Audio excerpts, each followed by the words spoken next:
საქართველოს ღვინის ექსპორტიდან იანვარ-სექტემბერში შემოსავალი შეუმცირდა, თუმცა ქვეყნისთვის სტრატეგიული ეს პროდუქტი წმინდა საექსპორტო კალათაში მაინც წამყვან მეორე პოზიციაზეა 190 მილიონი დოლარის შემოსავლით.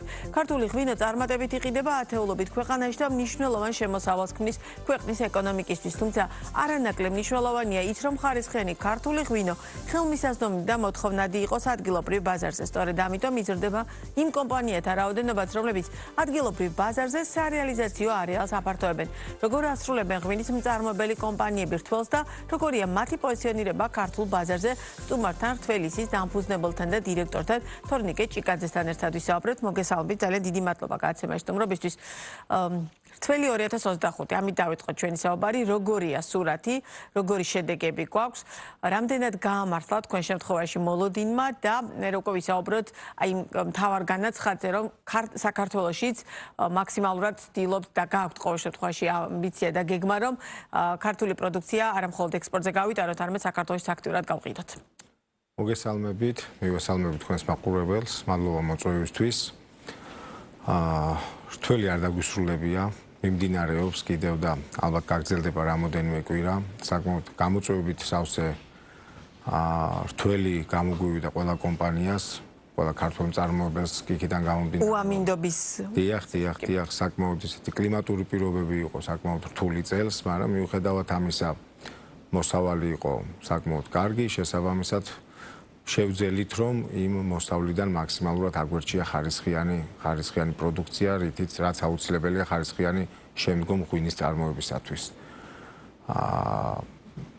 გადავდივართ ახლა დასავლეთის მხარეს, დაგვჭა დასავლეთის ურძენი მისაღები კომპანიებს და ვფიქრობთ ამასაც წარმატებით ჩავხურავთ, ზოგადად თველში ესეთი გამოწვევები ხდება, აქ არ არის ესეთი 100%-იანი კანონზომიერება, რომ რომელიმე წელს არ იქნება, უბრალოდ შევეჩვიეთ ამას და შესაბამისად ვუდგებით შემდგომ. ხო, თუმცა ის ოქტომბრის ბოლოსკენ რო კახეთში რთველი არ არის მორჩენილი, ცოტა უცნაურია ამ ნაწილში და სწორედ ეს არის დავუშვათ თავარი გამოწვევა ალბათ თავად ამ კომპანიებისთვისაც და მათ შორის მეღვინეებისთვისაც. კი ბატონო, ეს კომპანიებისთვის გამოწვევა, მევენახეებისთვისაც, მაგრამ ეს ესეთი დარგია, სადაც ესეთი სახის გამოწვევებს ვერ გამორიცხავს ვერავინ, ვერც მეწარმე, ვერც მევენახე, ვერც სახელმწიფო, აქ უბრალოდ კომპლექსური მუშაობაა შემდგომ საჭიროდ, რაც წელს გაკეთდა საკმაოდ, მე ვფიქრობ, ორგანიზებულად, რომ არც მევენახეები დარჩენილიყვნენ უყურადღებოდ და არც მეწარმეები. თუმცა იყო გარკვეული კითხვები, იმის გათვალისწინებით და შეფერხებებიც, იმის გათვალისწინებით სწორედ უამინდობა, რადგან ახსენეთ, რომ ბოლომ ვერ ხერხდებოდა სრულად ჩაბარება დაუშვათ მევენახეთა პროდუქციის და ამაზე ღვინის ეროვნულ სააგენტომ გააკეთა განცხადებაც, რომ რეალურად სწორედ ის ფაქტორი იყო მთავარი განმაპირობებელი, რომელიც თქვენ ახლა ახსენეთ, თუ იყო დაუშვათ სუბიექტური ფაქტორებიც ან არასწორი ბიუროკრატიული მექანიზმი, რომელსაც შეეძლო ხელი შეეშალა დაუშვათ მევენახეებისთვის. მე ვფიქრობ, რომ ჩვენი სუბიექტური აზრია, რომ წელს მაქსიმალური გააკეთა სახელმწიფო მევენახეებისთვის, რომ მათი ხურძენი არ დარჩენილიყო ჩაუბარებელი. კი ბატონო. და მაქსიმალური ნაბიჯები გადაიდგა.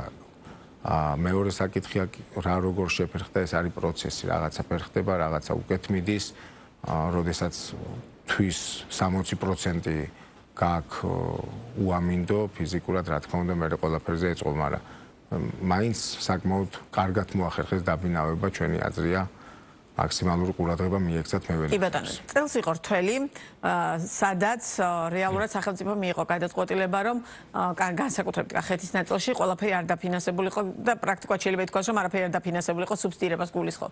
რაც თავად ამ სექტორში მომუშავე კომპანიებისთვის და მათთვის, მათ შორის ვინც აქ წლების განმავლობაში ამ სექტორში ხართ, ყოველ შემთხვევაში თქვენი კოლეგებისგან მუდმივად მომისმენია, რომ სუბსიდირება მაინც და მაინც არ არის კარგი ამ დარგის განვითარებისთვის, თუმცა ამას ქონდა სოციალური ფაქტორი და შესაბამისად სუბსიდირებას წლების განმავლობაში სახელმწიფო ახორციელებდა. თქვენ თავად როგორ შეხვდით ამ გადაწყვეტილებას და როგორია თქვენი შეფასება, რამდენად სწორი იყო ნაბიჯი სახელმწიფოს მხრიდან, რომ დაუშვათ წელს სუბსიდირება იმ ფორმით, როგორითაც ის არსებობდა მთელი ამ წლების განმავლობაში, გაეუქმებინა კახეთის მხარეში, განსხვავებით რაჭისგან.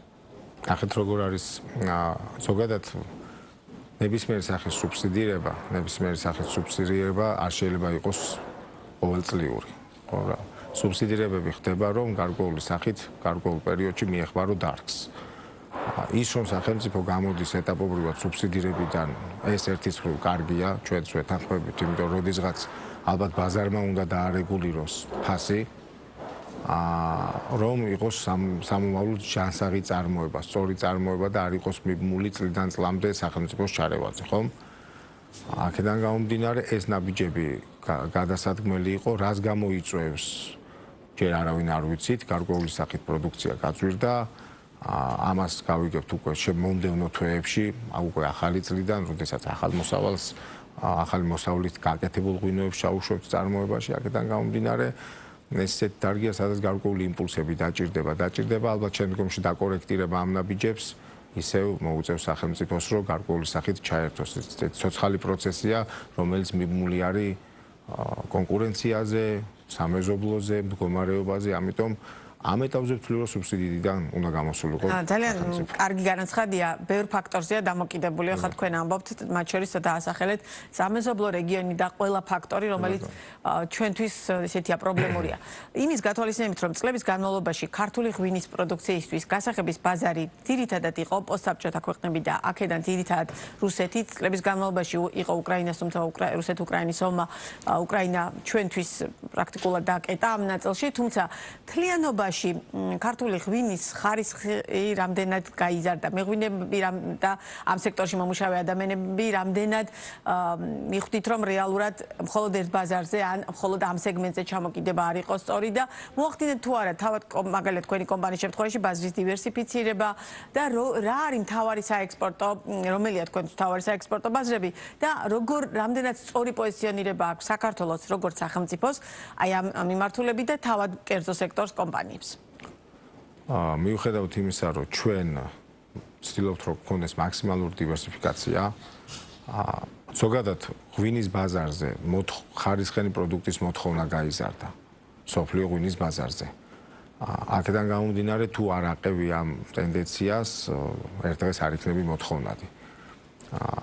ის რომ ქართული ღვინის ცნობადობა სოფლიო ბაზარზე იზრდება, ეს ფაქტია და ამაში ყველა ძალიან დიდი როლი მიუძღვის და ალბათ კიდევ ბევრად მეტია გასაკეთებელი და აქაც კომპლექსური სამუშაოებია ჩასატარებელი, როგორც წარმოებლებისგან, ისე სახელმწიფოსგან, რაც ალბათ წლიდან წლამდე იზრდება და კეთდება და ამის არ დანახვა შეიძლება, რა თქმა უნდა, მაგრამ ამას სჭირდება დრო.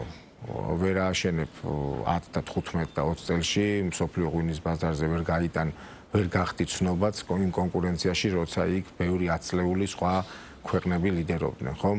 რაც შეეხება პოსტსაბჭოთა ქვეყნებს, სადაც ქართული ღვინო ყოველთვის უფრო წარმატებით იყიდებოდა, ესეც ბუნებრივად მიმაჩნია უბრალოდ იმიტომ, რომ სამეზობლოში ღვინოს უფრო მარტივად ყიდი ბევრი ფაქტორიდან გამომდინარე. ცნობადობიდან, ლოჯისტიკური თვალსაზრისით და ცნობადობიდან და ასე შემდეგ. ჩვენად შეგვეხება, ჩვენ პრინციპში ჩვენ ვართ კომპანია, რომელიც აქტიურ ექსპორტზე არის უკვე მეოთხე წელია. და ამ პერიოდში შევძელით ის, რომ დაახლოებით ვართ 20 ქვეყანაში. ჩვენი მთავარი საექსპორტო ბაზარი არის აზია. საინტერესო. ჩინეთი, კორეა, იაპონია, შემდგომ არის ევროპული ქვეყნები, აქ უკვე ლიდერობს ჩვენთვის პოლონეთი და ნუ რა თქმა უნდა პოსტსაბჭოთა ქვეყნებიც, მაგრამ არც ერთ ქვეყანაზე არ ვართ დამოკიდებული დაახლოებით 20%-ზე მეტი. აქედან გამომდინარე, ამიტომაც მუშაობთ და ჩვენი მთლიანი გუნდი მუშაობს იმაზე, რომ ყავდეს ბევრი პარტნიორი, იყოს ბევრ ქვეყანაში, რომ მაქსიმალურად ის რისკები, რაც არის დამოკიდებულებას რაც ეხება, იყოს გადაზღვეული. როგორ მოახერხეთ ჩინეთი, რადგან ახსენეთ, ასეთ ბაზრებზე შესვლა, საქართველოს ჩინეთის ელჩი იყო რაღაც გარკვეული პერიოდის წინ ჩვენს ეთერში და მან თქვა, რომ აი როგორც სულ მცირე რაღაც ერთი კონკრეტული პროვინციის ათვისებაც რომ მოხერხდესო, ქართული კომპანიების ტურისტული იქნება თუ დაუშვათ იგივე ღვინის თუ სხვადასხვა პროდუქციის წარმოებლების მხრიდან, რეალურად წარმოიდგინეთ რამხელა შემოსავალი გექნებოდა. რამდენად ადვილია ჩინურ ბაზარზე შესვლა და რამდენად რეალურ შესვლაზეა ლაპარაკი თუ უბრალოდ მხოლოდ რამდენიმე ათეულ ბოთლზე? ნახეთ, ძართული მიმართულებაა ზოგადად აზია და ჩინეთი და ჭირდება წლების მუშაობა. იმისთვის, რომ ჩვენ აქ გარკვეული ნაბიჯები გადაგვედგა ამ ბაზარზე, საკმაოდ ისეთი მძლავრი გუნდი თანამშრომლების, საექსპორტო ჯგუფის მუშაობს ამაზე, გვაქვს ხშირი ვიზიტები ამ ქვეყანაში, აქაც გვყავს ბევრი პარტნიორი რეგიონების მიხედვით და ზოგადად დასტაბილება სჭირდება იქ ყველაზე მეტი დრო. რა თქმა უნდა, პოტენციალი არის ძალიან დიდი. შეუფასებელი პოტენციალია ჩვენი საზრით, აქედან გამომდინარე, სულ ვცდილობთ მოვიძიოთ ახალი, სულ ვცდილობთ გავაკეთოთ ახალი ჩვენი შესაძლებლობების ფარგლებში, რა თქმა უნდა. აქვს ქართულ ღვინოს პერსპექტივა მე ასეთ ვფიქრობ, რომ ბაზებზე? საკმაოდ დიდი პერსპექტივა აქვს, იმიტომ რომ არის საკმაოდ დიდი ქვეყანა, იმიტომ რომ ამ ქვეყანაში ღვინო მიღებადი პროდუქტია, საქართველოს მიღებადი ქვეყანაა, აქედან გამომდინარე პერსპექტივა ძალიან დიდია. კი ბატონო, და ჩვენი საუბრის ბოლოს მაღაზია, რომლის გახსნაც არის თქვენი ერთ-ერთი პრიორიტეტი.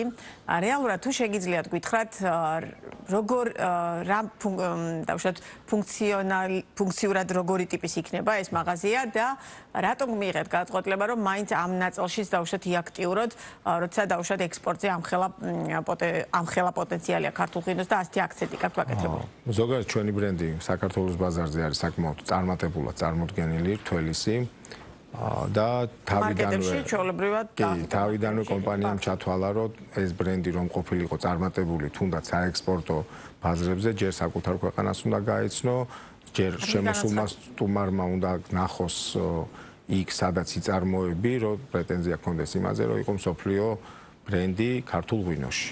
ჩვენ ეს მიზანი თავიდანვე გქონდა, დღეს ალბათ დაახლოებით ქსელური მარკეტების 50%-ს მოვიცავთ უკვე, ხორეკა სექტორში საკმაოდ ისეთ წარმატებულად ვარ წარმოდგენილი. ერთის კუთხით ეს ჩვენთვის სტიმულია, რომ მაქსიმალურად ხარისხზე ვიყოთ ორიენტირებული, იმიტომ რომ განსაკუთრებით შიდა ბაზარი და ვარქვათ ქართველი მომხმარებელი არ გვაპატიებს იმას, რომ ჩვენ არ გქონდეს ხარისხიანი პროდუქცია და რა თქმა უნდა შემდგომ უკვე ექსპორტზე გავდივართ თამამად. ჩვენ ეს რაც აქტივობა გავაკეთეთ, ეს არის ჩვენი შოურუმი, ესე რომ ვთქვათ, ჩვენი სახლი, ჩვენი პარტნიორებისთვის, ჩვენი სტუმრებისთვის, სადაც იქნება რთველის სრული ასორტიმენტი წარმოდგენილი, სადაც იქნება ესე რომ ვთქვათ, სახლი. რაღაცა თქვენ ტურისტული დატვირთვაც აქვს? კი ბატონო, ნაწილობრივ ეს იქნება სახლი ჩვენი პარტნიორებისთვის, ჩვენი მეგობრებისთვის, სადაც შეიძლება ტერიტორიულად სად იქნება განთავსებული?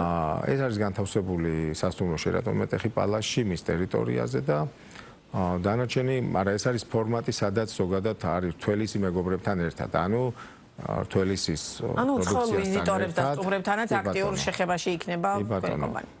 აქედან გამომდინარე, ვფიქრობთ, რომ ეს მიმართულებაც საინტერესოა, დავაკვირდებით, მომავალში შევხედავთ რა გზას დაადგება. რატომ აირჩიეთ სასტუმრო აი ამ კონცეფციისთვის?